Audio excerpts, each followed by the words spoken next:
আসসালামু আলাইকুম, welcome to AutoCAD learning 10 minute স্কুলে। আজকে আমাদের ক্লাস নাম্বার 4। আজকে আমরা আলোচনা করব পলিলাইন, পলিগন, আর্কস এবং এসপি লাইন। তো আমরা আমাদের সফটওয়্যার সেটা আমরা ওপেন করে নিচ্ছি। এটা হচ্ছে আমার 2007 সফটওয়্যার। তো আমরা সফটওয়্যারটি ওপেন করে নিলাম। তো এখন আমরা দেখব কিভাবে পলিলাইন নিতে হয়। আমরা এর আগের ক্লাসে দেখিয়েছিলাম লাইন কিভাবে নিতে হয়, অর্থাৎ লাইনেরই বিপরীত আরেকটি কমান্ড হচ্ছে পলিলাইন। এখন পলিলাইন এবং লাইনের মধ্যে পার্থক্য কী সেটা আগে আমরা দেখব। পলিলাইন আগে নিব, তারপর আমরা লাইন নিব, নিয়ে এই দুইটার মাঝে যে পার্থক্যটা আছে এই পার্থক্যটা আমরা বের করব। তো আমরা পলিলাইন টুলবারে এই যে 3 নম্বরে যেটা আছে এটা হচ্ছে পলিলাইন। তো আমরা এখান থেকেও নিতে পারি, অথবা আমাদের পলিলাইনের কিবোর্ড শর্টকাট হচ্ছে PL ইন্টার। তারপর মাউসের লেফট বাটনে ক্লিক করে আমি যেদিকে নিতে চাবো সেদিকেই যাবে। আমি যেরকম খুশি আমি সেরকম কোনাকানি করে নিচ্ছি। তো এখন পলিলাইন তো আমি নিলাম, কিন্তু এটার এখন আলাদা কি, তার লাইন এবং পলিলাইনের মধ্যে আলাদা যে জিনিসটা সেই জিনিসটা আসলে কি। তো আমি এই জায়গায় যে পলিলাইনটা নিছি এটা যদি আমি সিলেক্ট করি, বা এটা যদি আমি সিলেক্ট করি এরকম যদি সিলেক্ট করি তাহলে দেখতে পাচ্ছি যে ওরকম সিলেক্ট না, যদি আমি যে কোনো একটা বাহু সিলেক্ট করি তাহলে দেখতে পাচ্ছি যে পুরো সবগুলো বাহুই কিন্তু আমার একত্রে সিলেক্ট হচ্ছে, বা প্রত্যেকটা বাহুর সাথে জয়েন্ট লেগে আছে। তো এটা হচ্ছে পলিলাইন, যেটা আপনি PL ইন্টার নিয়ে এরকম যে কোনো বাহু সবগুলো বাহুর সাথে কিন্তু এরকম জোড়া লাগানো। আমরা সিলেক্ট করলে দেখতে পাচ্ছি যে সবগুলো বাহুর সাথে জোড়া লাগানো।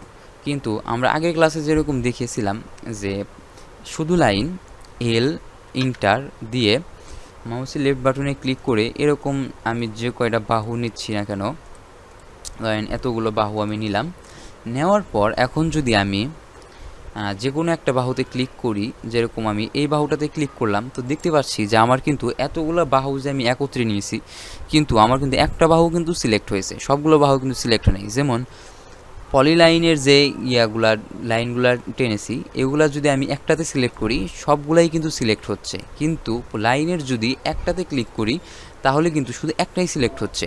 ঠিক আছে, বাহুগুলো ভাঙ্গা অংশে থাকে বা বিভক্ত অংশে থাকে। এটা হচ্ছে পলিলাইন এবং লাইনের মধ্যে পার্থক্য।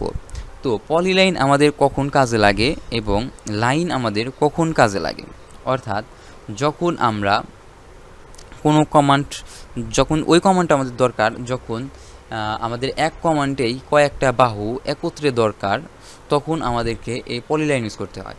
অথবা যখন শুধুমাত্র আমাদের একটি লাইনের দরকার সেই ক্ষেত্রে আমরা, বা ভাঙ্গা লাইনের দরকার সেই ক্ষেত্রে আমরা লাইন কমান্ড এটা নিতে পারি। তো এই হচ্ছে আমার পলিলাইন এবং লাইন কমান্ডের মধ্যে পার্থক্য। আচ্ছা, এরপর আমরা দেখব আর্কস কিভাবে নিতে হয়। আর্কস হচ্ছে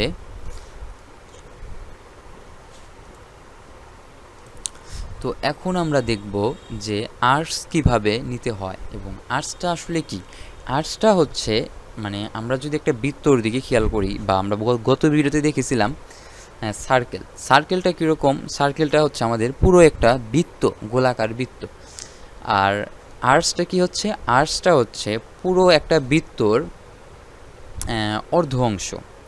অর্থাৎ এই অর্ধ অংশকে আমি যে কোনো উপায়ে যে কোনো রকম রূপ দিতে আমরা এই আর্কস ব্যবহার করি। যেমন এক্সাম্পল, আমরা অনেক সময় দেখি মসজিদের যে ড্রপওয়ালের যে ডিজাইনগুলো থাকে সেগুলো কিন্তু এরকম ঢেউ থাকে, ওয়ালটা কিন্তু ড্রপওয়ালটা কিন্তু ঢেউয়ের মতো ডিজাইন থাকে বা সুন্দর একটা ডিজাইন থাকে। তো ওই ডিজাইনগুলা প্রথমত ইঞ্জিনিয়াররা এই আর্কসের সাহায্যে করে থাকে। তো এই টুলবারে এইখানে হচ্ছে আমাদের আর্কস যে কমান্ড, এই কমান্ডটা। তো আর্কস কমান্ড কিভাবে নেওয়া যায় বা আপনাদেরকে বোঝানোর স্বার্থে আমি প্রথমে একটা লাইন টেনে নিচ্ছি, L ইন্টার এল ইন্টার এরকম টেনে আমি হয়তো এরকম এতটুকু একটা লাইন নিলাম। তো এইটাকে প্রপারলি একটা আর্টস নেওয়ার জন্য কি করব, আর্টস নেওয়ার নিয়ম হচ্ছে যে অনেক সময় আমাদেরকে লাইন টান নিয়েও নিতে হয়, আবার অনেক সময় ফ্রিলিভাবেও নিতে হয়। তো আপনাদেরকে বোঝানোর স্বার্থে আমি লাইন টেনে দেখাচ্ছি। তো লাইন টেনে কীভাবে নিতে হয়, সাপোজ এরকম দুই বাহুর মানে দুই প্রান্তর, এই এ প্রান্ত এবং বি প্রান্তর একটা লাইন নিলাম। এই লাইনের মিডল বরাবর হচ্ছে এইটা।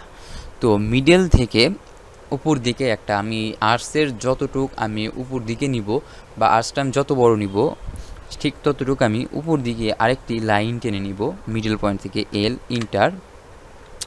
তো এইটা হচ্ছে আমার মিডল পয়েন্ট। এই মিডল পয়েন্টের যদি আমি বুঝতে পারতেছি কীভাবে যেটা আমার মিডল পয়েন্ট, যখন আমি কার্সারটা এই জায়গায় ধরতেছি তখন কিন্তু আমার এই মিডল পয়েন্টের এরকম একটা চিহ্ন আসতেছে, ঠিক আছে।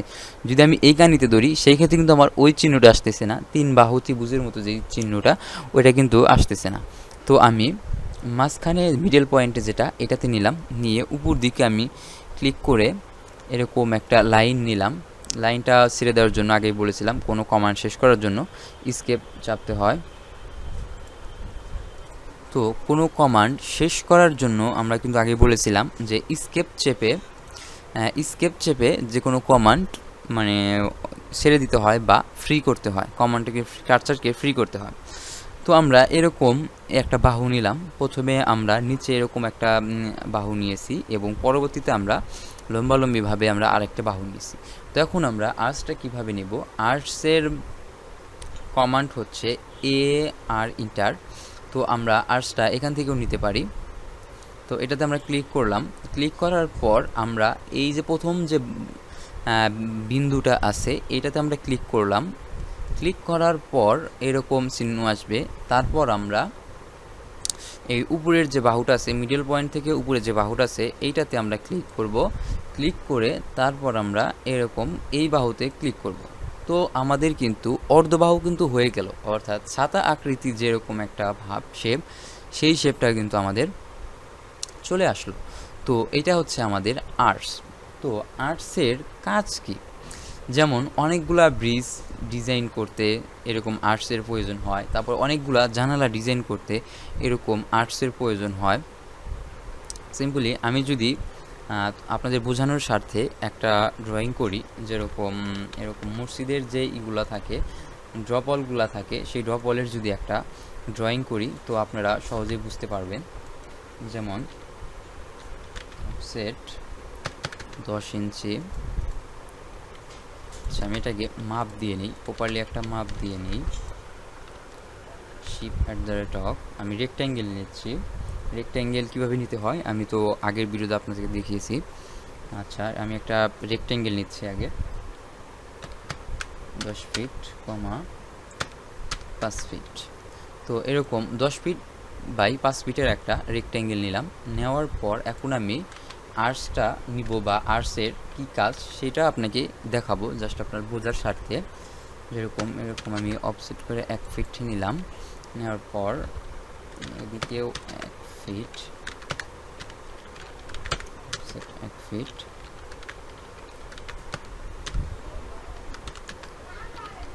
অফসেট 1 ফিট, তারপর এদিক থেকেও 1 ফিট, এদিক থেকেও 1 ফিট, এদিক থেকেও 1 ফিট, অথবা আর একটু বেশি নিলেও নেওয়া যেতে পারে 1 ফিট।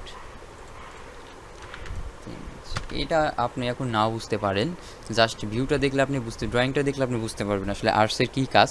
পরবর্তীতে যখন আমি আপনাদেরকে ড্রয়িং করা শেখাবো তখন কিন্তু আপনারা সহজলিভাবেই শিখতে পারবেন বা দেখতে পারবেন। তো দেখাচ্ছি, এটা হচ্ছে আমাদের আর্টসটা এরকম নিলাম। নেওয়ার পর এইখানেতে ক্লিক করে এরকম একটা শেপ দিলাম। তারপর এইখানেতে ক্লিক করে এরকম আরেকটা শেপ দিলাম। তারপর এইখানেতে ক্লিক করে এরকম আরেকটা শেপ নিলাম। তো এখন যদি আমি এইগুলাকে কেটে দেই,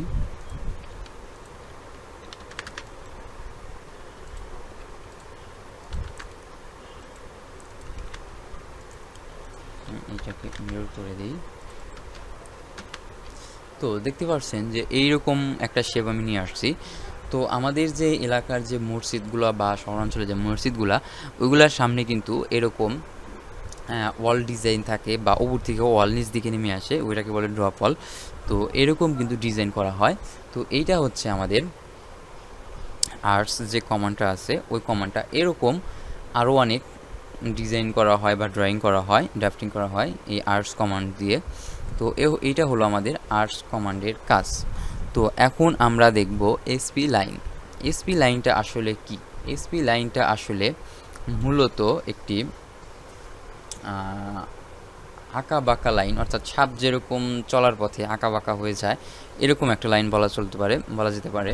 তো এটা আসলে অনেক সময় অনেক সিম্বল বোঝানোর ক্ষেত্রে এটা ইউজ করা হয়। তো এইটা এরকম মাউসের লেফট বাটনে ক্লিক করে এরকম উপর দিকে একটা ক্লিক, উপর নিচ দিকে একটা ক্লিক, এরকম ক্লিক করে এরকম এই আপনার যেরকম খুশি এরকম একটা শেপ নিতে পারেন। যেমন এরকম নিয়েছি, আবার এরকমও নেওয়া যেতে পারে, এডিট করে এরকম নেওয়া যেতে পারে, আবার এরকম এরকম এরকম আচ্ছা এরকম। তো এইরকম যখন কোনো ড্রয়িংয়ের সময় আমাদের প্রয়োজন পড়ে, তখন আমরা এই এসপি লাইন এইটার সাহায্যে আমরা এটা করতে পারি। তো এরপর আমরা যেটা দেখব সেটা হচ্ছে পলিগন। পলিগন হচ্ছে এমন একটা বাহু যে এর ভিতর আপনি আপনার যতগুলো ইচ্ছে ততগুলো বাহু ইউজ করতে পারেন। যেমন রেক্ট্যাঙ্গেলে আমরা 4টার বেশি বাহু নিতে পারি না, কিন্তু এইখানে আমরা 5টা 10টা 7টা যে কয়টা বাহু আমাদের ইচ্ছা আমরা সেগুলো নিতে পারবো। তো পলিগন এইখান থেকে আমরা নিব POL ইন্টার, এইখানে পলিগন আমরা ক্লিক করলাম। ক্লিক করে মাউসে লেফট বাটনে ক্লিক করে নিচ দিকে নিয়ে এসে আমরা কয়টা বাহু আমরা নিতে চাচ্ছি ওই বাহুটা আমরা কিবোর্ড থেকে লিখব আর কি, প্রেস করব। যেমন আমি চাচ্ছি যে এর 5টি বাহু, আমরা সাধারণত রেক্ট্যাঙ্গেলে 4টি বাহু নিয়েছি, আমরা এখন চাচ্ছি যে 5টি বাহু নিব। তো 5 ইন্টার দিয়ে মাউসে ক্লিক করে একটু নিচ দিকে এসে ডাবল ইন্টার ক্লিক করলেই কিন্তু এই যেরকম আমার 5টি বাহু হয়ে গেছে। তো দেখেন 1 2 3 4 5। তো আমরা কিন্তু 5টি বাহু নিয়েছি। তো আপনার যখন কাজের ক্ষেত্রে যখন যে কয়টা বাহুর প্রয়োজন হবে, তখন কিন্তু আপনি ওই কয়টা বাহু নিতে পারবেন।